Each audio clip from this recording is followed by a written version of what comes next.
বস, গল্পটা হলো এমন একটা ছেলের যার কিনা রিয়েল লাইফে ফ্রেন্ডস খুব কমই ছিল, আর সময় কাটানোর জরিয়া বলতে ছিল একমাত্র ফ্রি ফায়ার, আর তারই মধ্যেকার 4টে হারামি বন্ধু। কলিজার টুকরা ছিল একে অপরের। র্যাঙ্ক পুশ করার জন্য একে অপরকে কল করে ডাকা, একজন ম্যাচ স্টার্ট করে দিলে তার জন্য গোটা ম্যাচটা অব্দি অপেক্ষা করা, এইগুলা এদের মধ্যে কম্পালসারি ছিল।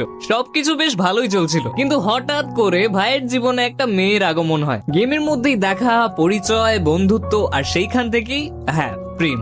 আবার গরিনাওয়ালা তো এটাকে একটা আলাদা নামও দিয়ে দিয়েছে, ডায়নামিক ডুও। আর তারপর কি সারাদিন খেলো ডুও নিজের ডুও পার্টনারের সাথে, আর এই করতে করতে পুরনো বন্ধুগুলো যেন কোথায় হারিয়ে যায়। আগে সেই একসাথে স্কোয়াড খেলা, হই হুল্লোড় করা, মজ মাস্তি করা, সেইগুলো যেন কোথায় হারিয়ে যায়। আর অবশেষে যখন সেই মেয়েটাও, যে কিনা তোমাকে হাজারো স্বপ্ন দেখিয়েছিল, সেও তোমাকে ছ্যাঁকা দিয়ে চলে যায়, দেন তুমি রিয়েলাইজ করো যে কাহিনীটা এরকম একদমই ছিল না। আর এটা শুধু একজনের না, হাজার হাজার ছেলের কাহিনী যারা কিনা ডায়নামিক ডুওর জন্য নিজের